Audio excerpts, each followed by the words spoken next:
My name is Kate Gilly. I'm the Executive Director of the Glen Lake Association.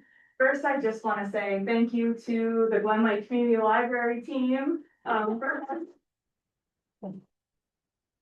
they left, but the library is an incredible community resource, so we're very grateful. I just want to let you all know what's going to happen today. We're going to hear from our watershed biologist, Rob Karner, about some of the weather that happened earlier this year that caused some erosion that you might be seeing on your shoreline. And then we'll hear from Nate Griswold, president and founder of Inhabitect, who will talk about different techniques to prevent erosion and use natural shorelines as a technique to do so. I just want to tell you a little bit about the Glen Lake Association if you're unfamiliar. We're a 501c3 nonprofit dedicated to protecting and preserving the Glen Lake River watershed. We monitor water quality, we help remove invasive species, and we provide education like this here to help landowners know how to be empowered to protect water quality in the way that they manage their own property. So hopefully you take something away from this, learn something. If you didn't get one of these, please let me know. We have tons more, so make sure you grab one of these on your way out. And with that, I'm going to hand it over to Rob Karner. Good morning, everybody. Good morning. How's everybody doing this morning? Sitting here wishing I had my hand. Oh, I'm like, how did you have that ring? I want to ask the question, what is the definition of a perfect storm? Broadly speaking, perfect storm. What are the things that you think of when you think of the perfect storm? Anybody? 2015. I think of it as sort of a combination of things that can work either against or towards a common event. So for an example, when we look at rainfall, it would be the extremes. There would be on one end, no rain, and on the other end, what? Torrential rain, so flooding. The next one is snowpack. When you think of an extreme, what would you think of? Either no snow or what? Lots of snow. I mean, what's the biggest snowfall we've ever had in a 24-hour period? 28 inches in 24 hours. Yeah, lots of snow. You know, 2 feet, 3 feet is the biggest I've ever seen in the 50 years I've been around. So 50 years, I saw a snow event that was 36 inches high. Right in my driveway. Unbelievable. How about ice? What's the extreme with ice? So for an example, you might not think about this, but ice on the lake, if it's there all winter versus no ice for the entire winter, what's the difference in terms of perfect storm? Evaporation. Evaporation, that's right. So the extreme of evaporation would be when your lake is completely through the winter ice-free. That's an extreme. Let's look at wind directions and wind duration and wind speed. What would be the perfect storm pendulum swing? Well, you would likely have what? High wind or low wind? High winds. And what would be the extreme in terms of duration? Sustained winds, right? That's the perfect storm where it doesn't let up. It's constant. And then the direction. What is the prevailing winds in our area? Southwest winds, northwest winds, typically from the west blowing which way? East. To the east. So the east shores are going to get pounded by the perfect storm. Let's take a look at the shoals. What's the extremes for shoals? And shoals by definition is what? Anybody know? A shoal is water from 0 to 5 feet. So what is the extremes? You could have somebody with a shoreline where the water gets deep right away. Like, you know, I went to the Bonaire Islands over in the Netherlands Antilles, and we could go from the shoreline out about 20 feet and be 400 feet of water. Wow. No shoals, as opposed to having lots of shoals where it acts as a reef to buffer ice flow. Here's another one you might not think about, but what's your green belt? Meaning the natural shoreline. So the two extremes are no green belt. You don't have anything to protect your shoreline, and your your land is exposed to the elements as opposed to somebody who has a natural shoreline with lots of trees, stumps, and things that can really buffer the energy. And here's another one, maybe you never thought of this, but wetlands. What's the extreme? Desert. The wetlands are completely dry or they're saturated and full. So think about that. That's the capacity for extra water to go. If you have extra water, you got lots of rain, storm event, all the water seeps into the wetlands and is held there. And then it is allowed to slowly sweep back into the water body, whether it be a river, lake, or stream. And then what are the extremes when you think of temperature? You can either have what? Hot or cold. And in the winter, you don't think of hot, do you? You don't think of hot as being something that can happen. So the extremes in a perfect storm would be you have lots of snowpack and unusually warm temperatures that releases the snow as water coming into the system in a direct way. So let's take the extremes of all these factors and talk about a perfect storm. So rain, we had lots of rain this spring, lots of rain, more than we've ever had before in a typical season. The snowpack was at its highest during that time when we got all that rain. The ice was still on the lake during that time. The evaporation was minimal because we had ice over the lake the whole time. We had wind directions where we had the winds coming out in combination with these heavy rains and snowpack and ice.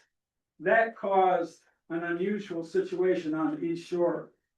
And then we have, fortunately, one of the great things that we have is not this deep water that goes right to the water's edge, but we have shoals. And those shoals act like reefs. And reefs can buffer the energy coming off from a lake. And so we have shoals that really can reduce the perfect storm effects by capturing the energy before it hits shore. And then the green belts, by and large, Glen Lake is in better shape than most lakes in our region because we have a lot of people embracing this idea that natural shorelines equip you for these perfect storms. And then we have wetlands that are undisturbed, mostly generated by properties that have wetlands that are intact, they're not compromised, they're not filled in. The sponge is still there as opposed to hard surfaces and filled in wetlands where the water can't go anywhere. And then we have these temperature extremes with climate change where we get warm ups, where we have too much snow and it releases all that water. So all these factors can line up to give us a perfect storm. But there's one more that I want to talk about, and it's called fetch. Who knows what fetch is besides playing something with your dog? Well, fetch is defined as the amount of water that you can go across the lake, and it could be the maximum distance. So when you look at Little Glen and the prevailing winds, it's not as much of a fetch because the winds come from the west and the lake is somewhat rectangular, so you don't have that eastern shore that gets pounded like you do on Big Glen. Big Glen is set up as a circle. The prevailing winds come from the west, and it takes 3.5 miles or 4 thereabouts to get completely across Glen Lake before it hits the shoreline and now has the maximum punch. I like to spend a lot of time on Sleeping Bear Bay. And in Sleeping Bear Bay, we're facing Wisconsin, 90 miles of fetch, 90 miles of fetch. And there's hardly anything that's gonna slow down the ice and the snow, and it's gonna hit that shoreline, and guess what? We're gonna have erosion. We're gonna have shoreline changes. And you know what? Shoreline changes is this thing that happens everywhere. Whenever there's a shoreline, you typically have change, but not always. And if I can get these slides going, here we go. I got some. Sleeping Bear Point, Sleeping Bear Bay, the ice is breaking up, the wind's gonna pick up, and it's gonna jam all of this heavy, sharp energy that's gonna be combined with the wind and the ice, and it's gonna hit the shoreline, and the beach that I walked the day before, the day after, when this hits, it's gonna be completely different. And that's a dynamic shoreline. Now, Glen Lake doesn't have that kind of dynamic shoreline because the fetch isn't as long, 4 miles of fetch versus 90 miles of fetch. Next slide. Actually, you're gonna control it. Yeah, I can do it for it. I got it. Alright. Thank you. This is Nate in the lake. Thanks, Nate. Hi. Thanks. Can we get these lights on? Be better. Hit that bottom one. How's that? Is that better? All right, let's go to the next slide. Oh, yeah, here we go. You can see that the ice coming from Wisconsin or some of the Manitou Passage is really piling up. It's jamming the shoreline. And I will tell you that if nature has created some plants like beach grass, and it's beginning to advance towards the shoreline, the ice is gonna take that beach grass. And on years where we have the perfect storm, it's gonna punch it right off the shoreline.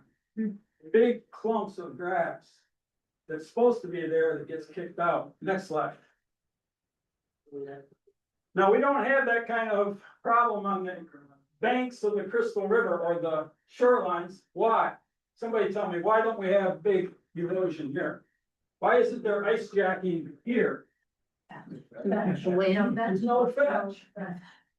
There's no fetch, but we have a good example of stable shorelines because they're natural. Look at these shorelines. There's lots of things that when energy does hit it, and this ice does flow down the river and it does jam into the banks. But when it jams into something like here, no problem. Why? Because we have a green belt there. Next slide. Here's an example of some pileups. And the reason why they're stopping short, I think the next slide will give us a little more. Thank you. The next slide shows Glen Lake. And the reason why this ice isn't really hitting this shoreline with a lot of damage is because if you take the shoreline, which is right about here, and you walk out into the water, and you keep walking, you're out about 50 feet, and how deep of the water is that? It's about this deep. So this shoal is absorbing the energy, but it doesn't capture all of it.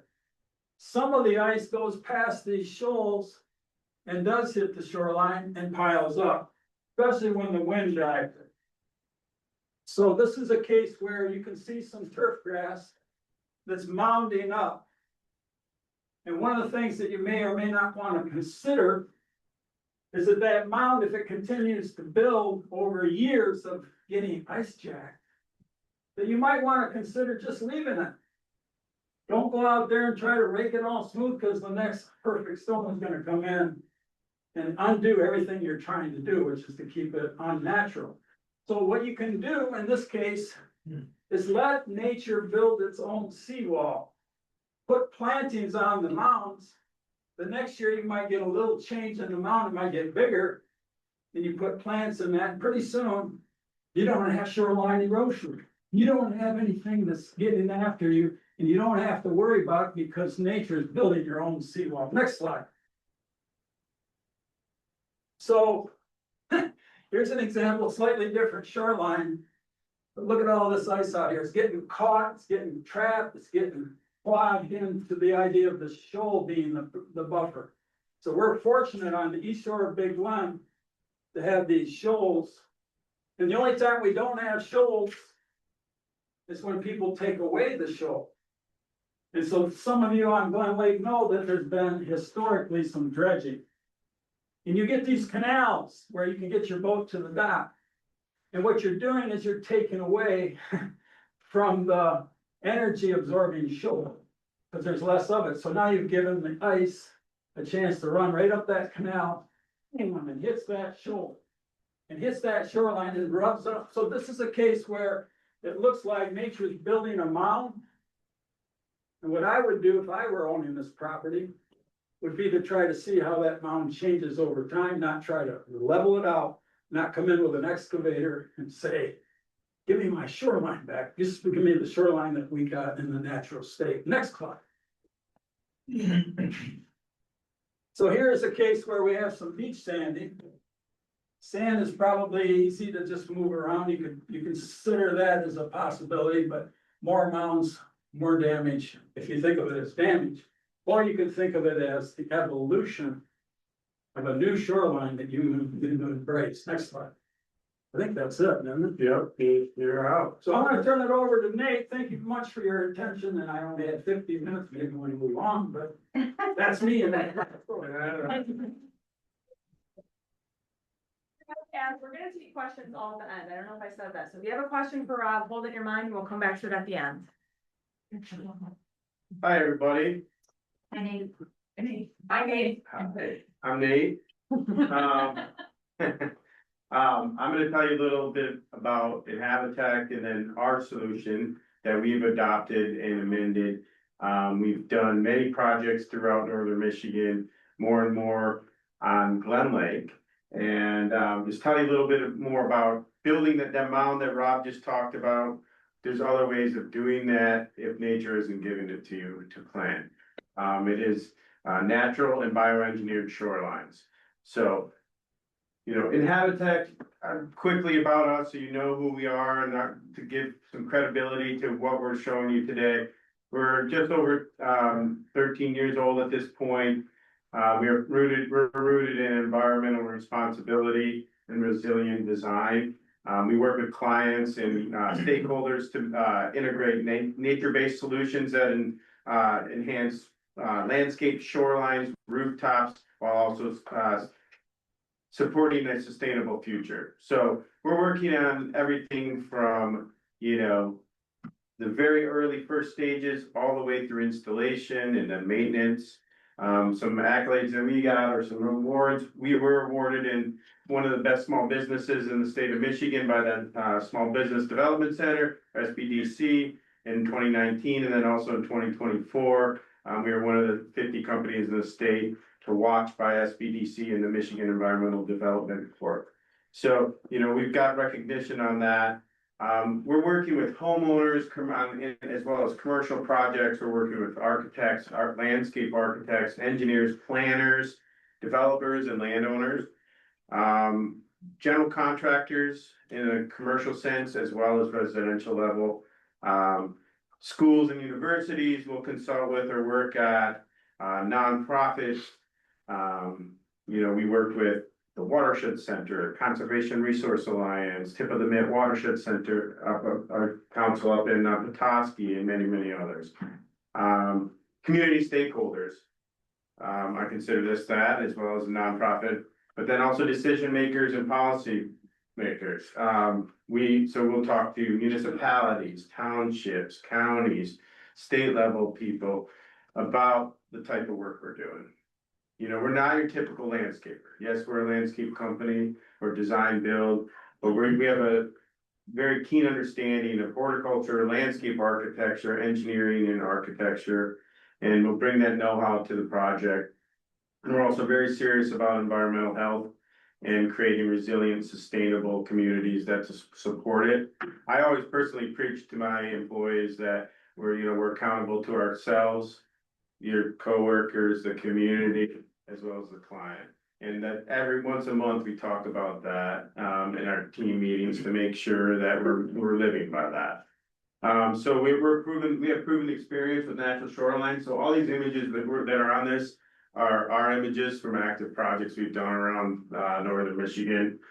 This is, Rob knows this one. This is on the way to Fisher Lake and Glen there. I don't think any of those others are in Glen, but so, you know, our team, two of them are here. Brendan and Megan are back here. Brendan's our landscape architect, and he's also a certified drone pilot. So any projects that we're going to, we're flying our drones so we can get aerial images of your project to help us with the design process. Megan is an architectural designer as well as a landscape designer. She has a lot of experience from the architectural level. She's fairly new, and we're glad she's on the team, but she's helping us build and design these projects. And then Bill, who was hoping to make it today, he's our main guy out in the field. He's out running around materials on jobs. He might show up at any second here, but Bill's our guy in the field. running our crews and making sure these things get, designed or installed as designed. And I'm the founder. I have a degree in landscape architecture. I'm a certified natural shoreline professional, and, you know, that certification is, through the Michigan Natural Shoreline Partnership.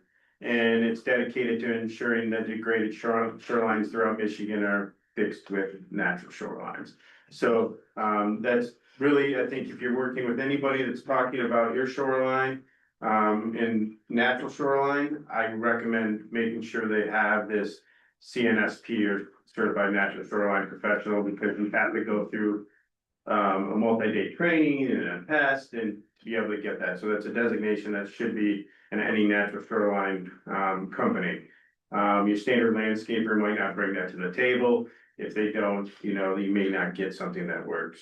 Brendan recently got his license in landscape architecture. So to be able to do that, or PLA, it's one of the only few regulated professions that we have. And it's because his designs and our designs are directly impacting public health, safety, and welfare. This is like doctors, lawyers, civil engineers, and so architects, you know, they have to have a valid license to practice legally. So this allows us to not only do residential, but commercial scale designs. And, you know, a PLA blend art, science, and engineering to create functional, sustainable, and beautiful landscape environments. So that's something that, again, that we bring to the table with all of our designs, that, you know, it's backed by a license. So, you know, not all shorelines are created equally. You know, water levels have been at all-time high, ice push and other perfect storms. I'm gonna start using that, Rob, thank you. Have been happening, as well as high winds, and, you know, they're ever present on the lake fronts. And some shorelines are experiencing unprecedented erosion activity and the loss of your valuable shoreline. Seawalls or long, you know, long stable, that's a typo on my part, late night here, getting this ready for you guys. They're falling and degrading, and they're causing, you know, immediate and time sensitive issues that need to be addressed right away. And every lake and lakefront property is unique. And solutions often have to be customized. So that's something to make sure that each of your properties would be getting a similar yet different end product. And knowing where to start and what should be considered is a vital first step. Many homeowners attempt to mitigate this with hard armoring practices without the understanding of the long-term issues of that hard armoring. And I truly believe that natural and bioengineered shorelines are the best alternative. This is soft armoring, and it's the best option in both high and low energy situations. We've done them on inland lakes, small, shallow, no wake lakes, all the way to Lake Michigan. And these are all examples of existing properties that we're working on. This one here is on Crystal Lake. It's a failing seawall that's been there for decades. It's been, you know, breaking down. It's been there for 50 or 60 years probably, but it's watching behind here. There's huge cavities there. And this is on the south, it faces southwest. On Crystal, there's a pretty long fetch there, and they get nailed. This one here is on Glen Lake. And that one over there is an example of ice push that was at a client's house on Lake Leelanau this spring. After that big storm event that Rob was talking about. So these are all gonna happen. Those are all real life examples of where we're working. Hard armoring really has negative effects or impacts. They're gonna be made of concrete, wood, steel, and large boulders, and really, you know, they're just not lake friendly. Lake friendly erosion control option, in my opinion. These solutions can negatively affect the health of the lake, but yet still, for some reason, Eagle is still permitting them all the time. Yes, they work, but are they the best long-term generational solution? I don't think so. Deflect waves, and they cause scouring on the lake bottom and as well as your neighboring shoreline properties. So your neighbor might be getting the energy that's bouncing off your seawall or your big, huge boulders. The scouring reduces the clarity in the lake, so there's an increased turbidity happening in the lake. Sediments at the base may churn, the water may churn in layers under the soil because you're moving so much soil because it's bouncing off. They could contain latent chemicals from fertilizer and other applications that have made their way and settled generations ago down into the lake, such as phosphorus that could create algal blooms. Eurasian milfoil often invades lakes with disturbed bottoms, so that's something to know for the association, is that that's something that is very real. Wake boats, I know those are it's controversial depending on the crew, the team or whoever you're talking to. I found out that those can affect the lake bottom up to 25, 26 feet down. They can churn the bottom when they take off. So, and that's one of the big issues with those wake boats is that they're also causing a similar thing to happen. Seawalls do not provide habitat or buffer that prevents nutrients from coming off your land into the lake. A natural buffer would. Those plants are going to take those nutrients before it goes up and hold them before they go into the water. And those nutrients are directly affecting algal blooms or anything happening, especially in the shallower parts of the lake. Seawalls also disrupt the natural transition between the water and the land. So vertical walls, they block access for turtles, frogs, and other animals to move back and forth as they naturally need to be able to feed, rest, and nest. So natural shorelines, it's a softer solution to combating erosion. There's many forms. We do many hybrid solutions where there's stone with the coconut coir logs, as you'll see here in all of these images or most of these images, and then a lot of plants. We like to do a nice big buffer. There's small plants, there's short plants, tall. I know a lot of folks don't want to see plants between their house and the lake, but you need to get those roots deep down into the soil so you can create that natural barrier. Lawn, the roots are 6, 8, maybe 10 inches deep at the very most cool season grasses, and that's nothing compared to the strength of waves. And you're also going to create habitat for pollinators, aquatic life, as well as other species of plants.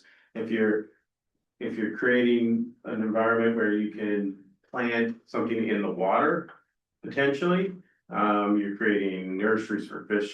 You're doing, then it's also hunting grounds for larger fish. There's all kinds of things that are vital to the ecology and the function of the lake. This is not a new idea. It's not our idea. We didn't create natural shorelines. We're practitioners.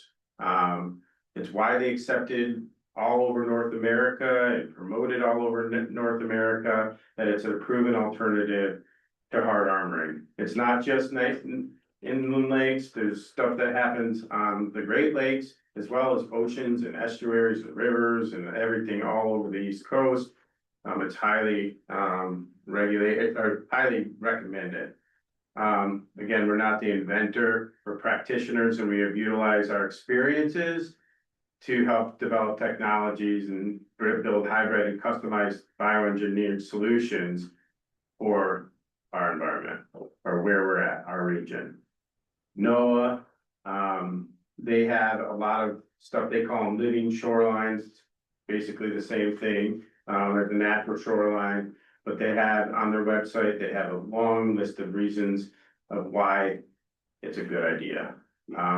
Protecting shorelines from erosion, providing habitat, improving water quality, increased stability of your shoreline, outperforming hard armoring during storms, potentially, attracting wildlife. And they also encourage living shorelines through guiding principles, using the shoreline techniques, maintain and improve your ecosystem, enhance resilience, use shoreline protection methods that avoid encroachment into adjacent habitats, meaning like Brian, if there's a wetland, natural wetland that isn't eroding, let's not go in there and dump a bunch of stone and quad log and stuff like that. If it's already functioning, let's not degrade that. Consider ecosystems services that are provided, such as erosion control and the habitat for fish. These are some local and state-based organizations and references for you guys. Feel free to snap pictures of it. You know, all of these organizations they're all, you know, nonprofit organizations that, can give you this information as well.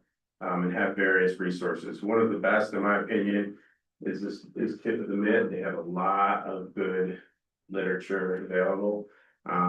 But they've worked with various organizations to build. So it's a little more about natural shorelines. So again, the eco-minded solution.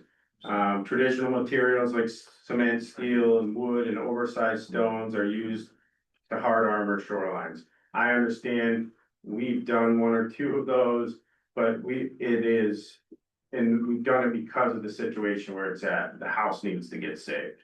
You know, the house is so close, or the boathouse is gonna collapse into the lake, or various things, but you know, that is often used to meet, they meet regulatory standards, but overall, they're out of place. Regardless of how much they're deflecting energy, bunch of riprap stacked 4 feet tall in front of the house. It's just not natural. Good luck in trying to get down to the beach over that. You know, you look at a lot of what happened on Lake Michigan, and when we had the really, really high waters and up and down, you go to Leland, for instance, Leland's beach, Advance Beach, and all those folks put in, you know, 4 foot wide, huge boulders, and it's like a moonscape out there now that, you know, the water's back down. And I know they needed to try to save their homes. I'm not, you know, shaming them for that, but it's just really out of place. So natural soft armoring techniques and bioengineering practices really, you know, it's just a seamless way to match your landscaping to the water.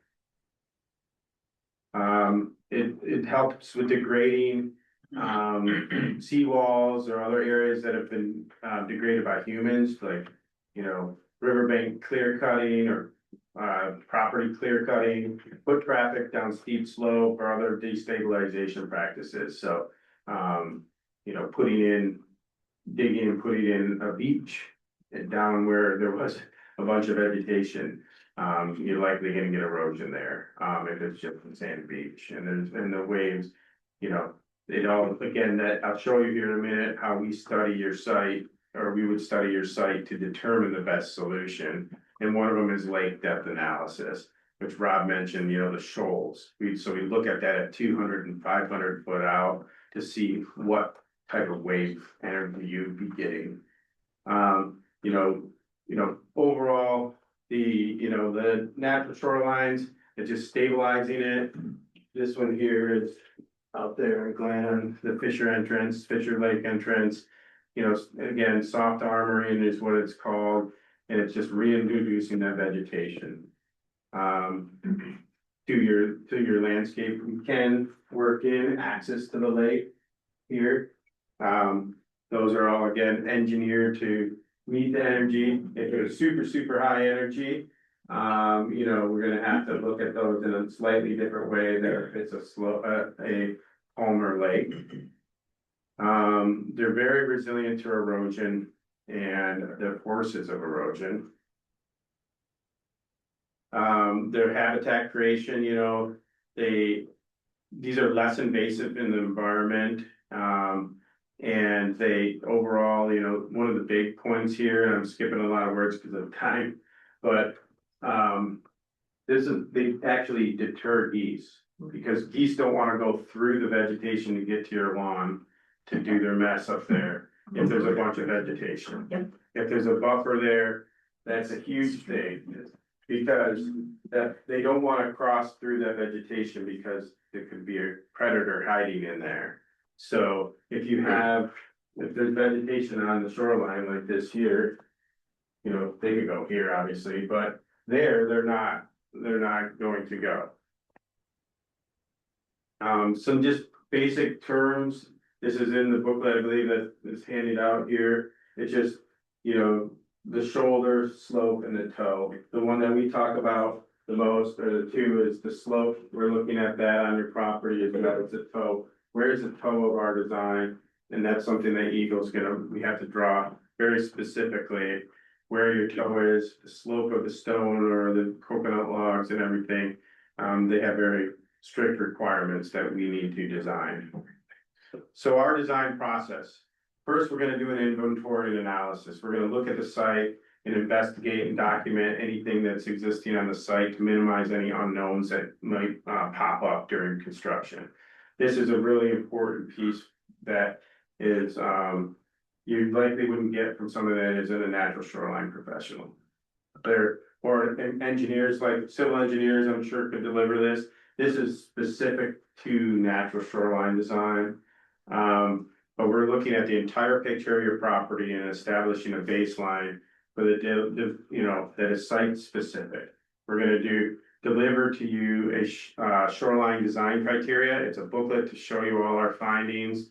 We're gonna study the shoreline zones, the lake, shoreline buffer and upland, so coming from the lake all the way to the property. We'll look at that and analyze it, see what kind of conditions are on site. We're gonna do wave energy calculations and calculate the longest and average fetch of the lake from your lake here. Here's Glen, that's property we're working on. You can see the various fetches there, and we're looking at that to create, again, a site specific map. So that's the home we're working on, or the property we're working on. And then also wave energy calculations. So we're gonna look at prevailing winds. We're gonna look at what directions the winds come from around the site, so we know, oh, they're hidden in the cove. They're not likely gonna get it's a long fetch, but all the prevailing winds are coming over the top of the house and going into the lake versus the other direction. And then we're also looking at, the water depth in any boating, here. We're looking at, how deep the water is here. 200 foot out, it's 5 foot deep, 500 foot out, it's hitting the drop off at 25. So that's gonna tell us what the predicted energy of the waves are gonna be. And again, that's in a booklet, and that all drives our design and solution that we deliver to you guys. We're gonna determine, is this gonna be a high or low energy permit? That's critical. What type of stone and sizing and volume of material would be needed? What's the recommended width of your planted buffer? So, that vegetated buffer to get those roots down into the ground there to protect the shoreline. What width is recommended based on the energy? A lower energy lake with a smaller, weight calc. A smaller buffer might be okay, but on high energy, a deeper or wider buffer might be recommended.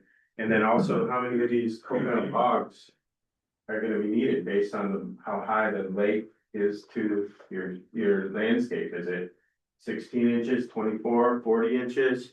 Those are things we're looking at that time. And, then we're also looking at, how do we get around the house? How do we get to the lake? Is it an easy, medium, hard application? Can our machine get back there? Where's the septic? Where's the wellhead? Where's the irrigation? All those things we're looking at. Where's the laydown yard? Is it a really tight area that we're gonna have to bring everything in and shuttle out of our truck? Or can we dump bulk material on the driveway and use that? Those all add into how long the project is gonna take and how expensive it would be based on material. And then where's parking and staging? Is there an opportunity for us to bring our trailer in or not? Those are all factors. Then we're gonna jump into the conceptual side of things. We're gonna look at, the first flush out of the project. We're gonna be working with the client very clearly, or very, deeply, talk about what they don't want any green flower, they want any yellow flowers. They hate yellow flowers, or whatever it is. Those types of things are where we're doing in the concept stage. Looking at general design solutions and different features that might be upland. Oh, I want a fire pit. Okay, let's do that because we're gonna tear up the backyard. Or, what kind of it needs to be a patio or other planting beds upland to that. So we're looking at all those things. We'll come up with a graphic similar to this. And just brainstorm really, quick, easy. Get some ideas out there, have a meeting with the client, discuss this. And, you know, what kind of type of collaborative things you want to talk about and discuss. And then overall move forward into the construction drawings. Where you're gonna start to see, you know, there'll be a few phases of this, design development, I realize I skipped, but. The design development is like the first time we're putting it into our CAD software. And give a rough idea, okay, this is what we talked about at concept stage, does this work for you? And then we move to our construction phase where we're developing a more comprehensive set of drawings. That show your exact scale of your site, where the home's at, how far to the shore from the house. And we're getting all that through the drone flight. We're flying a drone over. So we're overall gonna get those drawings together. We're gonna get you permit ready, and we're gonna get those permits for you. So all the details and scale drawings will be used to get to the permit drawings. If you're wanting to see more graphics that are more, you know, I call them sexier graphics. We can do all types of renderings and different images for you if you want that. We're gonna only use native plants because they're deep rooted. This is lawn, that's typical cool season grass. These are native plants. So you can see if you know, that is locking the shoreline together. So we wanna look at that. 12 to 14 foot, that's what this one's at, 14 feet. And this is the 1 foot mark for the grass. So. And then overall, then we move into bidding, estimating, permitting. So once the design's done, plans are selected, all of that. An estimate would go out, we move forward with the construction, we go into permitting, it could take up to 90 days. So we started today, 90 days from, you know, June 19th to September 19th. So that's all Eagle, that's nothing to do with us. And it could even maybe take longer, but that's the average.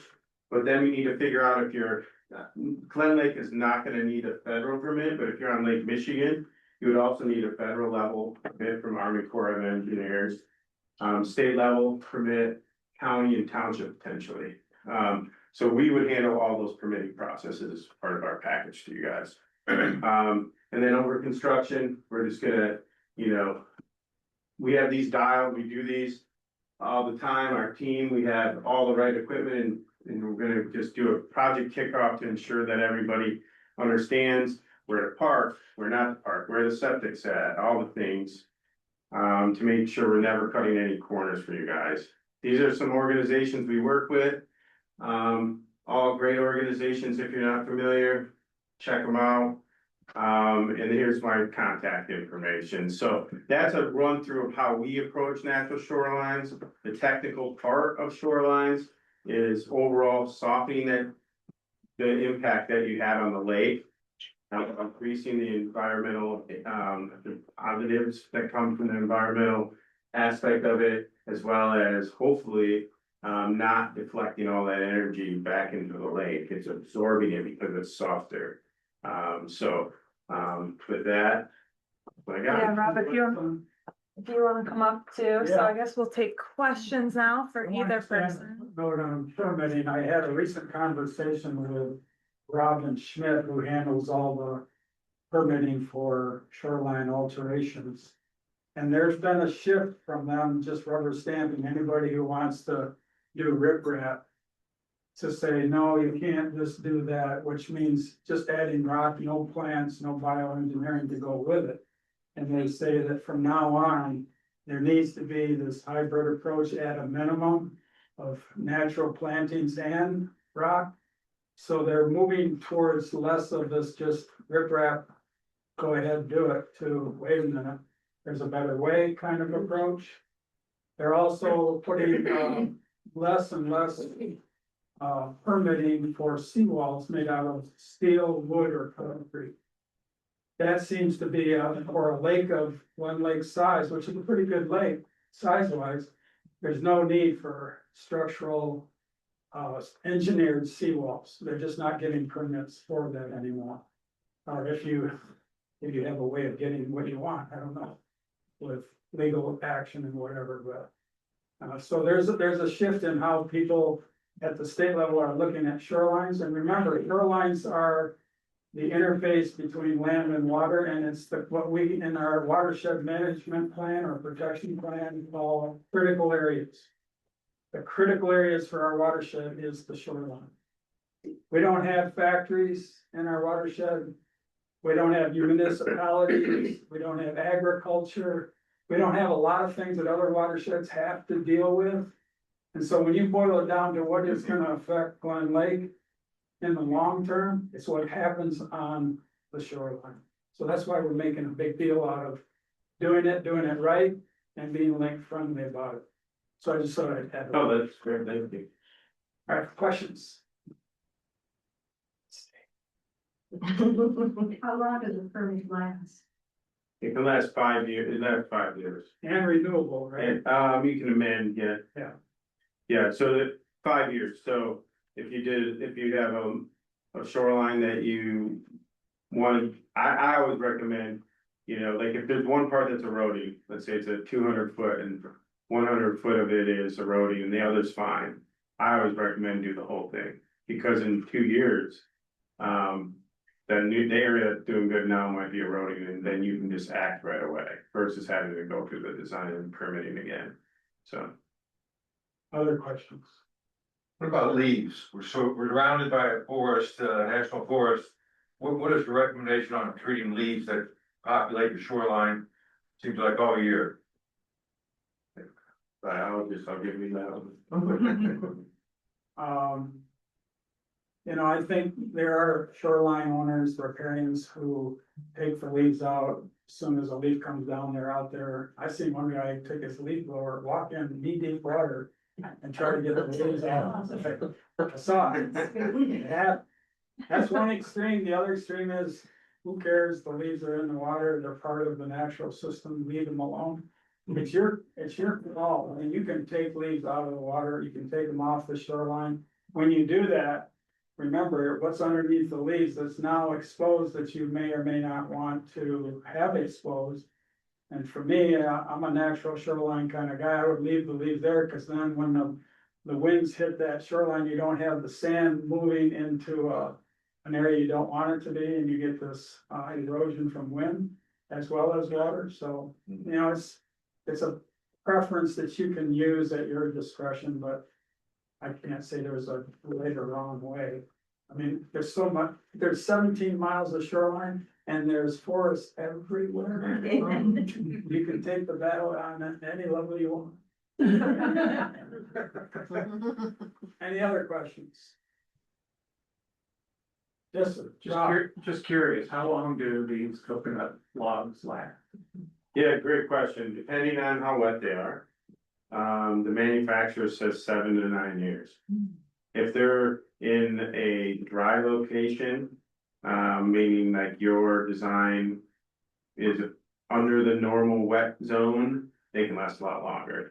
It's densely packed coconut fibers, and they could last pushing over a decade. They're not treated with anything. They're not treated, it's natural. But the goal is to, as they break down, is that plants start to root in there, and you know, so as they start to degrade, plants will be migrating into there, and you'll see, eventually not see it. How do we say COIR? Quar. Thank you. At least that's how I say it. I think that's right. I was saying it in my head, but I wanted to say. A lot of different terms, you can say core logs, wire logs, coconut logs, Yeah, bioengineering logs, and all the same thing. And even though they do have to come from places that coconuts grow, it's a reuse of a product that usually was burned, so that's one reason that I, like, it usually was burned or just trashed, and so it's providing income somewhere down the stream, to where it was a waste product for a long time.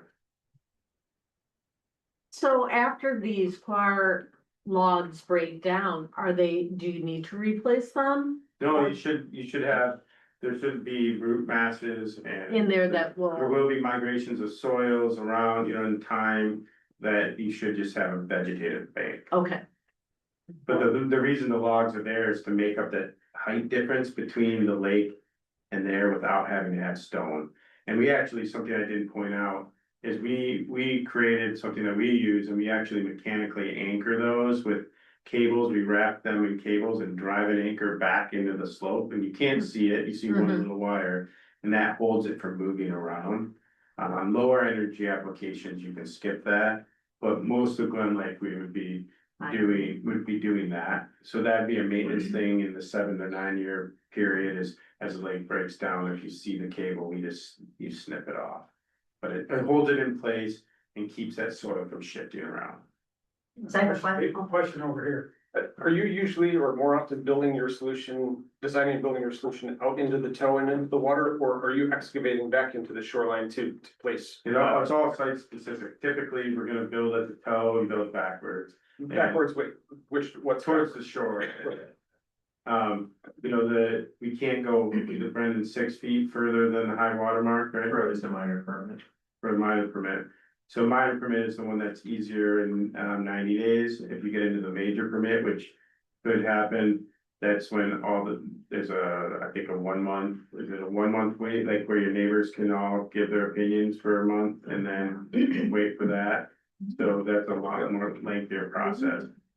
Reason behind he says it's site specific, is you can have people who have flat land that goes to the water's edge, and then you can have people who have a slight drop to the water's edge, and then you can have people who have semi-hill to the water's edge, and then you can have those that have a cliff sort of approach to Yeah, the water. we have that all on the same lake here. All those slopes make a different approach to what he does. And also, the goal is always to make our system a 1 to 3 pitch. And that 3 to 1 pitch, and that's a pitch dictated by Eagle as a requirement for bioengineered shoreline. And the goal there is so that when if you do get ice pushed, it rides up that rather than impacting the shoreline. Can the homeowner take this on without a permit? If you wanna risk getting fined. You can't put it on without a permit, no. Let me ask more of a question about that, because when we put the bio logs or the core logs at the riverbank at the Crystal River, opposite of the Leelanau School recycling sign, some of you have seen that. The rule is that if you put anything in the ordinary high water mark into the water, you need a permit, but if you're above that line That's on true. your land, you can do your own That's- bylaw. Yeah, it's true, but if you start disturbing this, so there's a lot, I mean, you could probably do it. But, you might have to talk to regulators that stop by if someone calls on you. Yeah. And, If you're doing it by the letter of the law and you do it right, you're okay.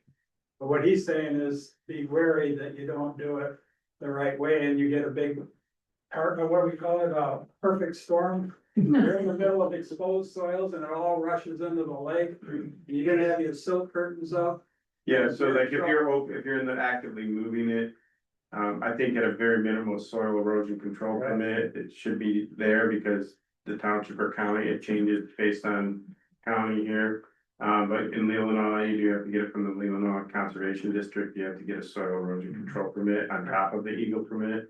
And, for instance, in East Bay Township in Traverse City, they go down to the township level. And they're like hawks. If you try anything from the lake, but permit. He's talking about my daughter's. Where? Yeah, I didn't know that. Yeah. So I think we're Now close if to you- time. Any last minute questions from the group? So I have a question. So I watched you guys do the project in Little Glen, close to the dunes, which was Yeah. super interesting to see how you guys did that. Uh-huh. So you actually have to put like some kind of a barrier in the lake while you installed it, Yeah, right? that's called a turbidity curve. Right. And so the question I have, did you consider that shore to be high or low impact? Brendan, Because I live super close, so I'm always curious. Brendan's one who pulled this. Yes, yeah, that's what should be, classified as a low energy. Mm-hmm. pretty much all of Little Glen will be, and that is also because of the depth of the lake. Right, right. So the follow-up question I have is, I know you install the logs and a lot of really interesting stuff, so I'll be like watching how it grows over the years. Do you guys ever like plant the reeds in front of any properties? Yeah. I Okay, think we put, there's some there that was pre-existing, yeah, and we worked around that, and that was actually a regulatory thing, is we had to protect that there, as much as we could. Yep. But yes, we do plant in the water and low energy, you know. They like to float away, you plant them as plugs, and it's tricky to get a plant to grow underwater, but, even if it's a water plant, but yes, we do. Typically sedges are the choice for right. planting in the water beyond the shoreline into the shoals. And for people who have natural sedges, that's part of and in combination with the shoals is what protects your shoreline, because it disperses the wave energy. And so some people like to take that out wholesale, which is not a good idea. Some could just say, I want to pass these sedges into the open water. That's far more preferable. The best choice would be to just leave those alone and let them protect the shoreline. And then I will tell you that there's been, people that we've awarded stewardship awards on Little Glen where, and they're actually building shoreline naturally without doing anything. Because when the sand moves and migrates, it gets to where these sedges hold it there. And year after year, they're not losing shoreline, but guess what? They're gaining shoreline. So all these shoreline erosion events up and down the east and west of the north shore of Little Glen, that sand migrates, it gets into the sedges and builds shoreline. And so if you don't want to lose shoreline, and you want to go the opposite direction, don't mess with the sedges, because they have edges. With that, I want to be respectful of our time reserved with the library, so I think we're gonna leave it there. I thought this was a great event. I think we'll do more educational events in the future. You can always reach out to us at the Glen Lake Association. We offer free shoreline consultations where Rob or one of our other watershed biologists will actually come out to your property, see what's working, make suggestions, and find a good solution for you. So just reach out to us via email or on our website, and thank you everyone for coming. Thank you.